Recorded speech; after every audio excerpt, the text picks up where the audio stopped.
So today is an amazing day. I am so very excited and grateful for a part 2 interview with Natasha Engan, Senior Vice President, Global Sales at Deltek.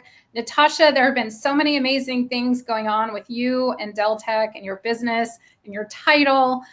It's really a joy and honor to connect again. Thank you, Sheryl. It's great to connect with you. And I'm just so excited to have a conversation with you today. Yeah. And so and part of the reason is that you lead with such grace, and it seems like you are a leader who can be very demanding, but with a smile on your face and get people to get things done. And I so wish we would have connected earlier, but I'm grateful that we have connected now. Now, we were just talking before we went live that there's a lot going on in the world right now. There's a lot going on in the world. There's a lot going on in our companies, and people are worried. They might be worried about their job. They might be worried about some civil distress. They might be worried about politics. There's just worry going on. And worry is, as we discussed, the great distractor. And it causes a lot of problems with productivity and profitability. So I'm really, really looking forward to the conversation today about how to lead high-performing teams through disruptive times. And so any light that you can shed on that, I'm sure will be much appreciated by me and everyone watching. Well, great. I love this topic. This is not the only time that we've had disruptive times we've been living through. I mean, they happen, it seems like frequently these days, but I always like to say, you can only control what you can control. And the controllables you have are your work ethic and your attitude. And the one thing I always tell my leaders and my team members are, you can control how you show up and how you work and how you stay focused, as well as your attitude. And it's really critical that you remind yourself that you focus on you and what you can do. You can't focus on the external factors that you can't control. But you've got to stay positive, optimistic, work hard, and focus, and do your job and control your attitude.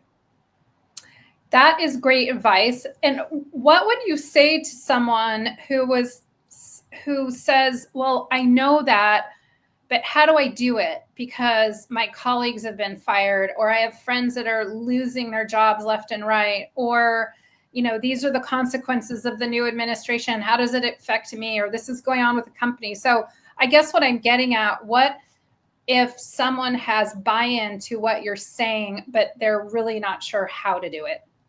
Well, I think it's really important for people to work with their manager. And if they're not comfortable speaking with their manager, to talk to a mentor or a peer who they're comfortable talking about. But I think it's really important to communicate and be transparent as a leader. I think you need to communicate frequently and be transparent about what you're trying to accomplish as a company. Because there's a lot of external factors that we can't control within our companies that can impact us.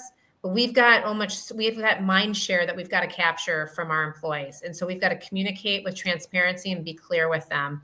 We've also got to keep folks focused on our mission and our vision for our businesses. There could be outside distractions, but once again, you got to bring the teams back to, here's what we're doing together here. And we're focused on our end customers and helping our customers achieve their amazing missions or projects that they're doing.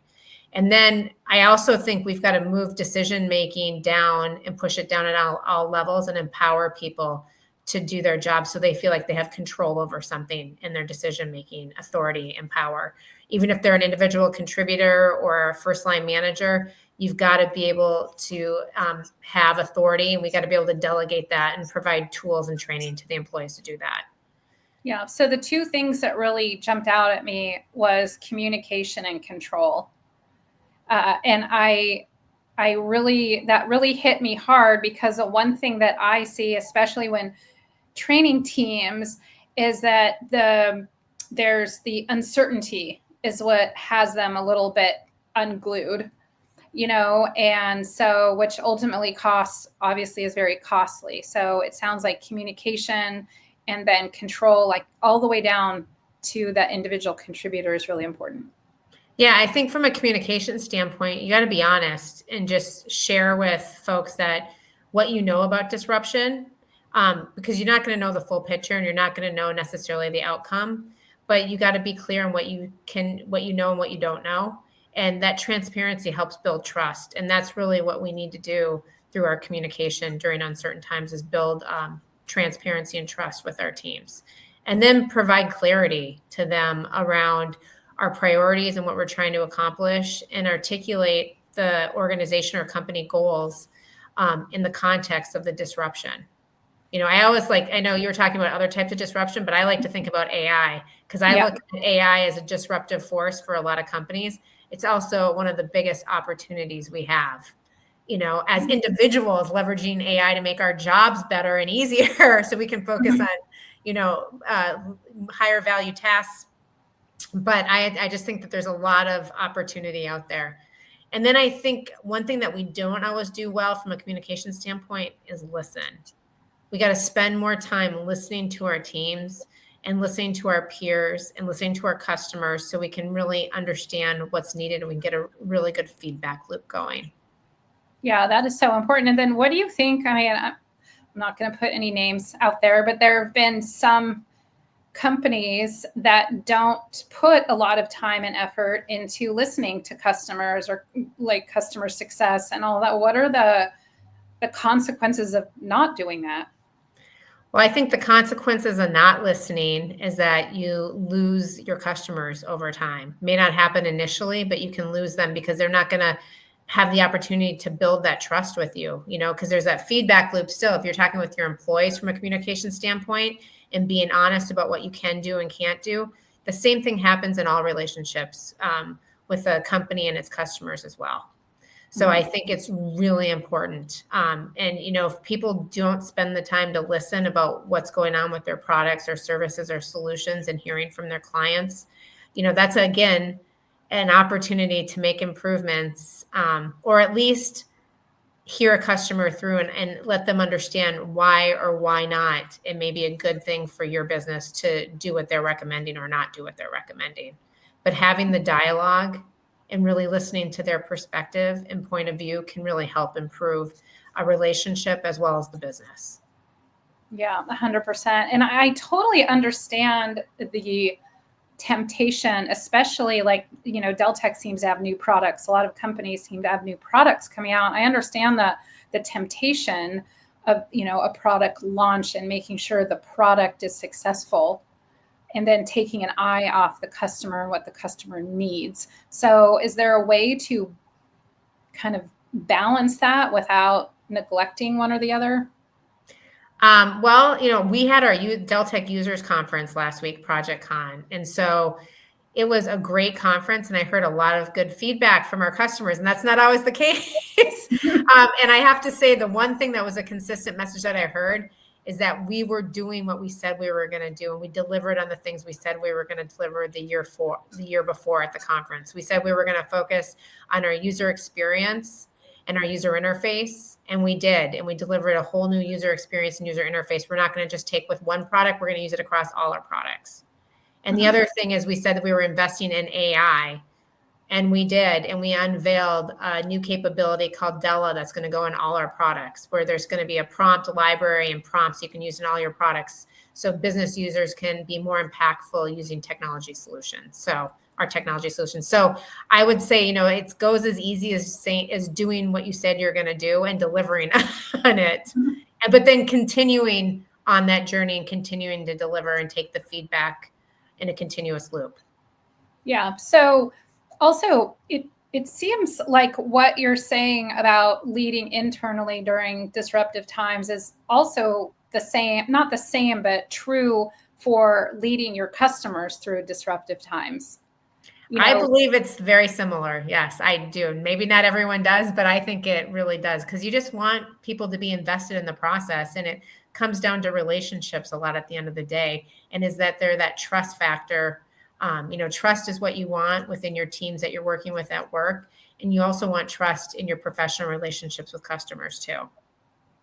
And so I have a question about, with customers and teams, how you said transparency is important for building trust, but also how transparent. I mean, if you are teaching teams all the way down the line to have building trust and being transparent, what's the filter or the lens to look through? So first, I think in any type of communication, you need to know your audience. So you've got to bring the communication to a level that takes it down to the lowest common denominator that you're speaking with. So let's say we're speaking to an employee that just got out of college that is doing, for instance, I own a sales team and marketing team doing sales development work. So they're going through and calling potential prospects to try to get them on the phone, and they're getting lots of rejections. And I'm also dealing with people that are super technical, going through and doing proof of concepts with our largest customers at the enterprise level. And they have probably 25 years of experience. So how do you have communications that bridge these two gaps in experience and tenure and potentially location too? Because I have a global team. I think it's really important that something that may be a risk or disruptor in the US may not be in the Philippines or India. So you got to have context too. So I think you've got to take it down and be mindful of your audience and also have context. And, I think, and you don't know what people's views are, and that's okay, because this is about being inclusive and trying to include people and be transparent about, if an outcome's not what you expected, own it and say, this is not what we expected. If you didn't deliver something, say we didn't deliver something on time. We're working on getting better internally. And we're going to try to hold people accountable. What can we do to support, another team and helping if it was a product team, for example, what can we do to help support the engineering team to be able to deliver this better next time? What feedback do we need to bring back from our customers into the process? I just think it's important to, talk in simple terms to the teams cross-functionally and at every level and a global basis. And I think you got to be mindful about how you communicate and what topics you bring up, because something that's sensitive in the US may not be sensitive in the Philippines or India, but vice versa, because there's cultural barriers as well. Yeah, that sounds like there's some, like, transparency is important building trust, but it seems like it's also important that there is a runway and some homework to be done first. That's right. That's where you got to practice, and you got to know what you're going to say. You don't just get on a call and shoot from the hip within a group, because you got to be cognizant of, what's the chatter from, for example, our HR team. Are there any issues going on in different geographies that you need to be mindful of? Are there landmines out there that you should not bring up? Because you don't want it to be a polarizing conversation when you're talking to a larger audience. You want it to be something that's going to, establish that trust, address things that are straightforward. But if there's something that's taboo, you should not bring it up. Yeah. You can if it's a one-on-one conversation, I think, but not in a group audience. So you got to be mindful of who you're communicating with and who the audience is.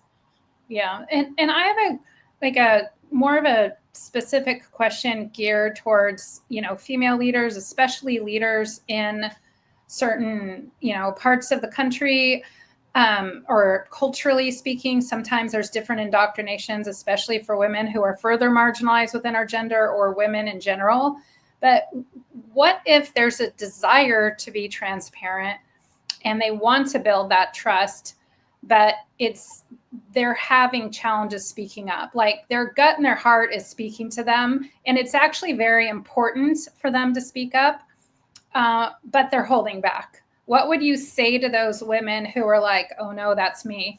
Because I really believe that everyone's voice matters, even the woman who's coming in straight from college, because she has a different viewpoint of the world and could really be important to speaking up to her manager, all the way up to your direct report. So what would you tell her? I would tell her that you should speak one-on-one with folks, and find your people, because you can find your people that are going to have similar views. I also happen to have co-founded our women's ERG, Women at Deltek. And, many companies have ERGs and employee resource groups. And I really recommend that if there's women that maybe want to go speak with other women about women's topics and issues, even if they are polarizing, there may be women on both sides of the fence, that's okay. but go to a safe environment if you want to do it in a group setting. Otherwise, I would recommend one-on-one conversations and someone that understands your organization if you're a new employer or newer employer early in your career that can help you, bridge the gap that you're trying to get a resolution to, or at least find your people to speak to and have similar views. Yeah, I love that so much. So if you're feeling, I like to say, feeling in your body, like you're amongst many and you're like, you start to speak up or you're kind of being, that you have something to say, but it's just a little intimidating, or maybe you're spoken over, or maybe something happens. I love that advice of speaking one-on-one to someone, because seems like it could be really helpful also to be in the safety of one-on-one conversation, but then also have an advocate to help give you the platform while you're learning to create it for yourself. Yeah, I agree. You just got to be mindful that even though we may have a lot of similarities as women, for example, if it's a women's topic, there are differences of opinions and it's not about being right or wrong. It's about understanding and learning and listening and growing. Yeah, no, 100%. And I think it's just important for everyone's voice to be heard. And I love that idea of just starting with one, kind of the power of one, and maybe build your tribe or internal advocates from there. Yeah. So for everyone listening, and there's so many golden nuggets of wisdom that have been shared, but what would be a call to action? So in other words, something for someone to practice or remember to think about or do. So my one call to action during disruptive times is to really be mindful of your communication, especially if you're speaking up in a team meeting as an individual contributor or as a manager or a leader. Leaders and managers often forget that they set the weather for a greater group. And it's really important that you're mindful on how you set the weather for your team. Or as a strong individual contributor can set the weather in a team call or a team meeting for the overall group. So you just want to be really mindful on how you set the weather and get people started on the right foot. Now, I want also, if you don't mind, if I piggyback off that, because it's so very important, can you share one way to help do that in terms of, tone or cadence or body language? We've talked a lot about, this in the past, but what's your best, I don't want to say tip or trick for setting the tone that people can just start to sharpen that saw a little bit? Okay, well, I'll give a real example from this morning. Okay. So I lead a sales organization, so I'm doing forecast calls frequently. And sometimes I have to catch myself and say, okay, what are the updates? What's driving these changes? Why is this deal moving out? It's never, why is this deal getting done? Yay, it needs to be. But, it's more asking questions and probing on why things typically move out. And sometimes I have to catch myself and I have to say, team, great job. Really appreciate everything you've done. I know we're all working hard right now. What can I do to help? And not interrogate the why. I think sometimes you just got to slow down and make sure you're setting the tone for your team in the right way so they don't feel like it's an interrogation. That may not be what you expected me to say, but I think we've got to be mindful as leaders that we want people to leave our meetings feeling inspired and ready to go, get the next deal done or go crush a communication if they're in marketing or go help a customer solve a problem in a customer facing role. So we really got to make sure that we're setting the weather appropriately with our team and making them feel good about what they are doing and how they're going after, serving our company and our customers. Yeah, that's such an important reminder, because a lot of times we have we might have a high performing team and maybe they're pulling back a little and maybe there's just something they need. Right. And in disruptive times, we can't control everything, right? We were talking as our topic today, we can't control everything. We can only control how we act and how we react to things, but we can't control other things. Yes, 100%. Well, gosh, you packed in so many gold nuggets of wisdom into such a short amount of time. It's no wonder that you are seeing so much success, and it's exciting times for Deltek. And I didn't mention congratulations for also your new role. It's, wrapped in being also head of marketing. It's going to be an exciting year for you in Deltek in 2025. Yeah, thank you, Sheryl. I'm really excited to be working more closely with the marketing team. And, we're really excited for next year and getting off to really great growth and communicating better with our customers. All right. Well, I can't wait to follow your journey. And thanks again so very, very much during this very disruptive yet very busy time for you. I really appreciate your time.